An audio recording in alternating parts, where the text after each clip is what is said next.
Muchas gracias, señor presidente. Y vaya mi agradecimiento a usted y en su persona a este pueblo que tanto nos ha dado en la historia de esta América. Tengo algunos seres queridos que se han ido con profundas raíces en esta sociedad. Y me he sentido representado por una cantidad de intervenciones que ha habido aquí. No quisiera repetir. Humildemente podría hablar de la pobreza en mi país, de la indigencia en mi país. Yo no me siento orgulloso, me siento con pesadumbre de que en mi país quede un 0,5% de indigentes y un 10% de pobres, porque no debería haber nadie, porque la naturaleza nos dio demasiados recursos y solamente tal vez nuestra incapacidad, nuestros desacuerdos lo explican. Y no le voy a pedir cuentas al imperialismo yanqui ni a la prepotencia europea, porque eso es de suyo y en el fondo ha sido incapacidad nuestra. Lo cierto es que mi país ha sido muy igualitario en la historia de un continente cuyo pecado principal es la desigualdad. Por eso siento dolor y siento el peso de la deuda social que tenemos por delante. Y ha habido años de crecimiento y de notoria mejora, pero nadie puede negar en este mundo que la riqueza ha crecido enormemente, que hemos suturado bastante la pobreza, pero tal vez nunca ha habido tanta distancia de desigualdad arriba de la tierra.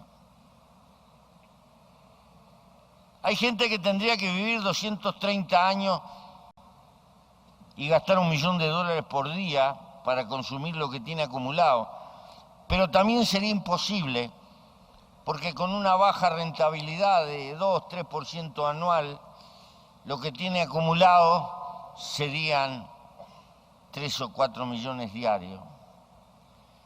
Es decir,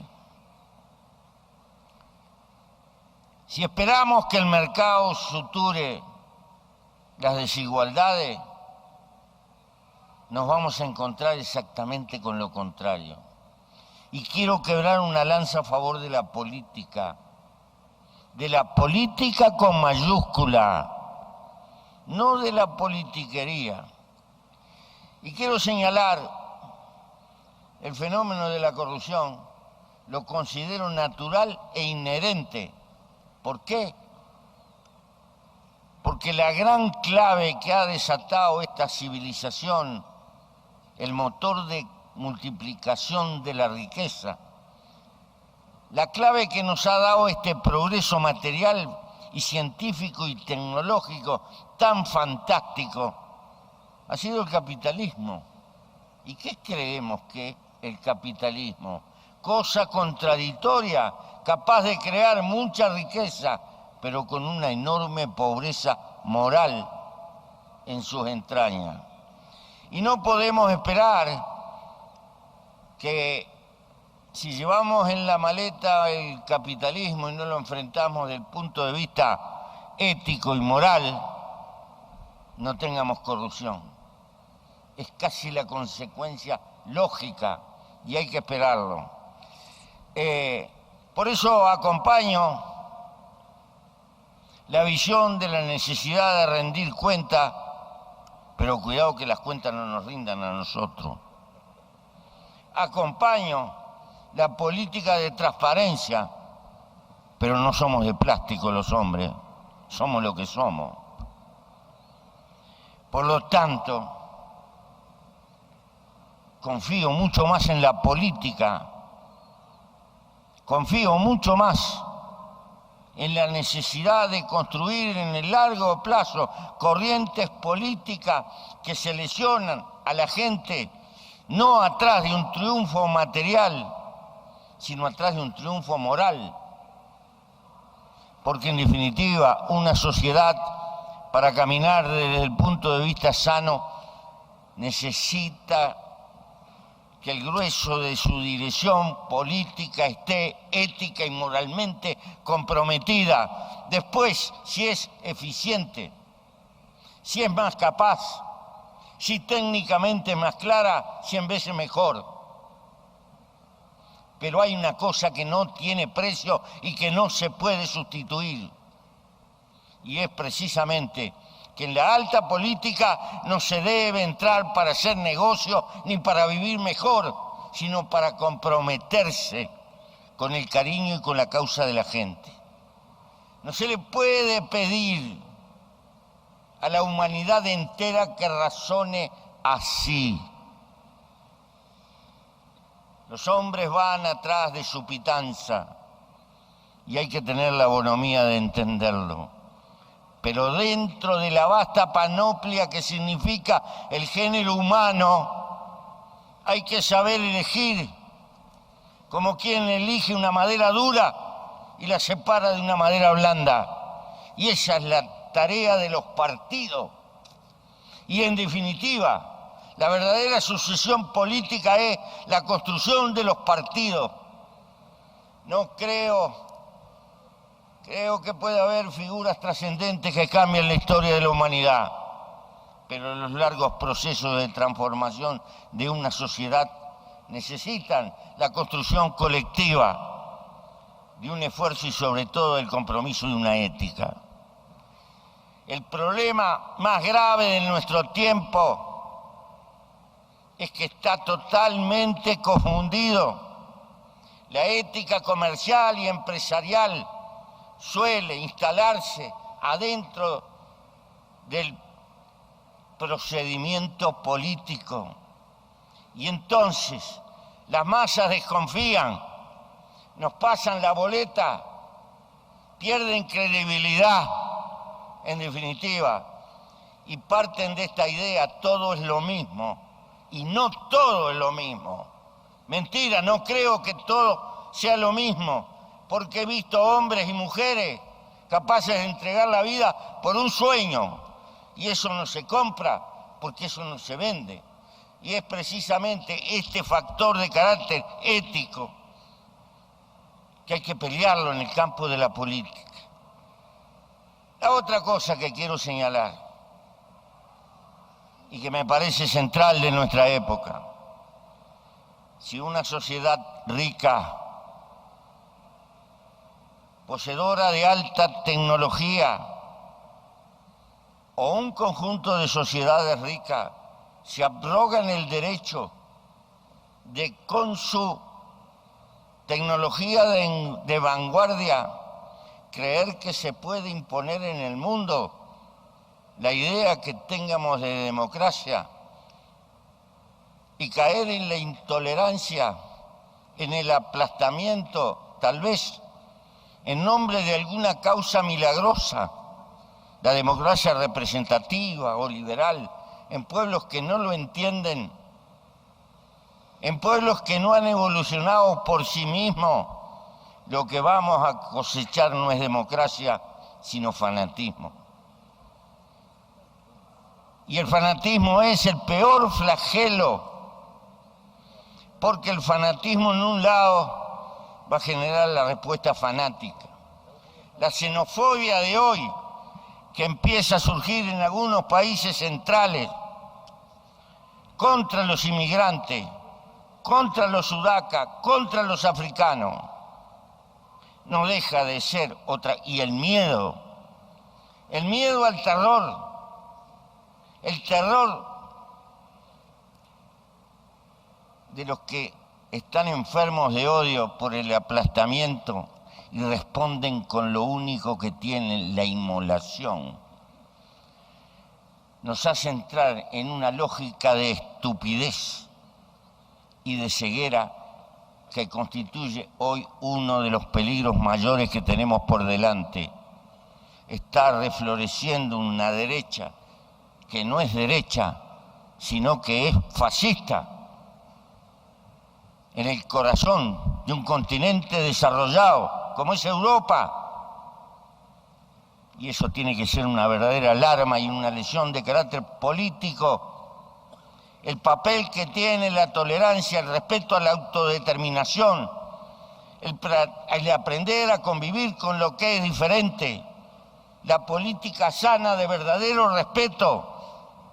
Y eso se precisa con los que se discrepa, no con los que se está de acuerdo. El quid de la cuestión, el arte de convivir, es respetar con aquellos con los que uno tiene discrepancia. Porque de lo contrario este mundo se hace inhabitable, inconvivible. Nosotros hemos dado un paso en este territorio de paz de América, porque estas cumbres, desde el punto de vista práctico, sirven para cansarnos y sacarnos un montón de fotos. Lo reconozco, pero tienen un mérito. Han creado una amistad, una relación. Casi no nos damos cuenta que nos llena de confianza, de intimidad, y podemos convivir pensando distinto, crear y tomar decisiones. Y este es un capital que tiene América. Vale la pena sacrificarse, sacarse fotos, venir cansado, etcétera, etcétera, por el hecho de ver a los compañeros que están en la misma vía cruz, que a veces pueden pensar distinto a uno, pero tendemos a construir un nosotros de enorme intimidad, aunque no nos hayamos dado cuenta. Esto no pasaba en la historia de América Latina, está pasando hoy. Y yo he visto gente que tiene claves políticas muy distintas, con un respeto íntimo y una que vale la pena de todos los sacrificios que pueden significar estos encuentros. Pero esto no está en otras partes del mundo. Quiero decir que tenemos que estar en guardia para cultivar esta tolerancia que la está necesitando el mundo. Curiosamente la está necesitando el mundo rico. Hay síntomas que asustan y tenemos que registrarlo a tiempo. Quiero señalar además que naturalmente un sistema como el capitalismo, con la vastedad de lo que ha desatado en la historia de la humanidad, inequívocamente generador de una cultura. Esa cultura está en nosotros y entre nosotros. Tiene más peso que cualquier ejército. Tiene más contundencia en el largo plazo que la potencialidad militar que puede tener cualquier nación. Porque es un algo que nos embebe y que nos rodea a todos. ¿Y qué nos pasa? Nos entrevera totalmente las prioridades de nuestros esfuerzos. Así como un hombre común de la calle, antes de solucionar el problema del techo, se mete en cuotas y compra un auto y sigue pagando alquiler.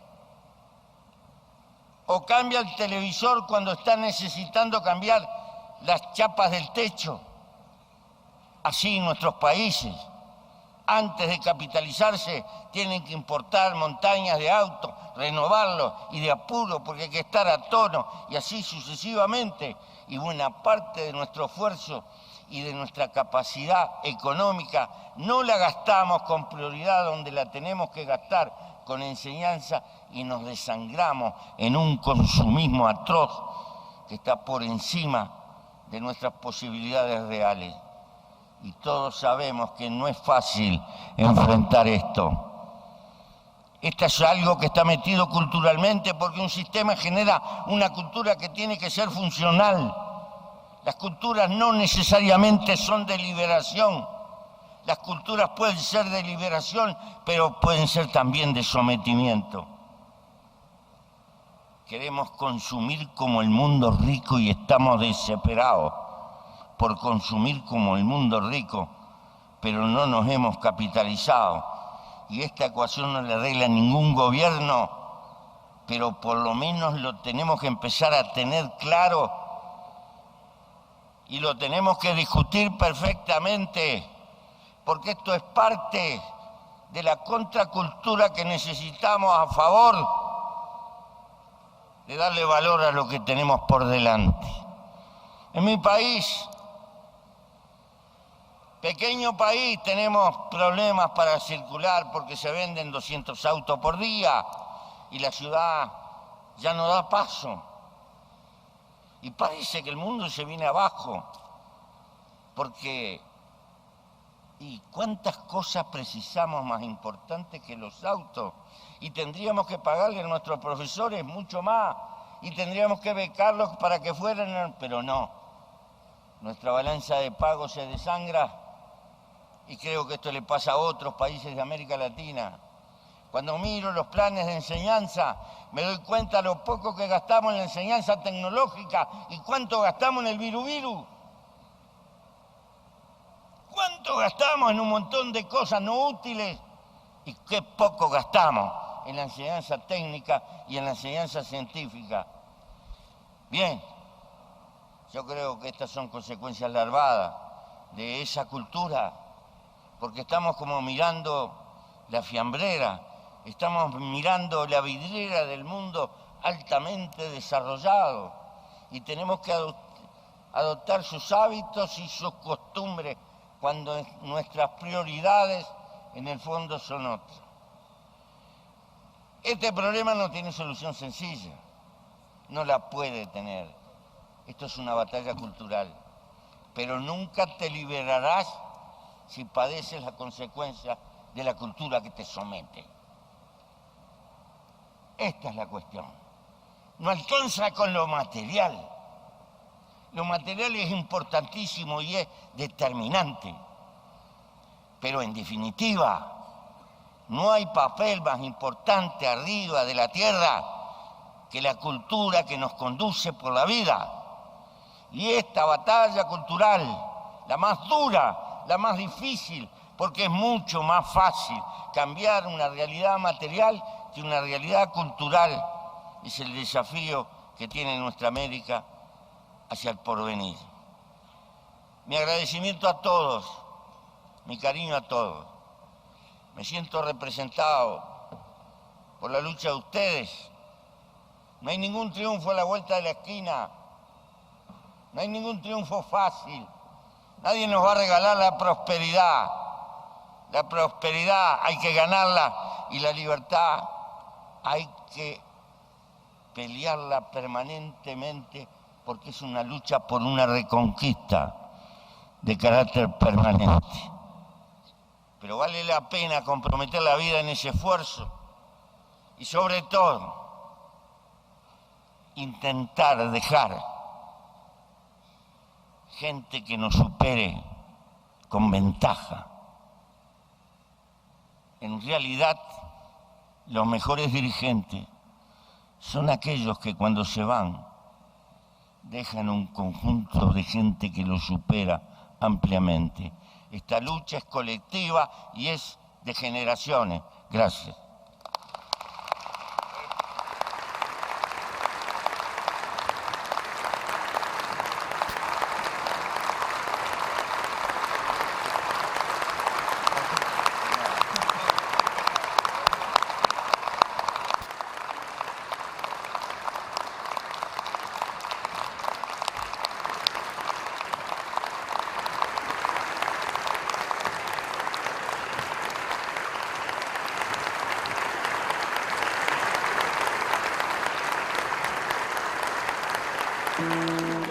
Asuntos Públicos. Para conocer mejor, para saber más.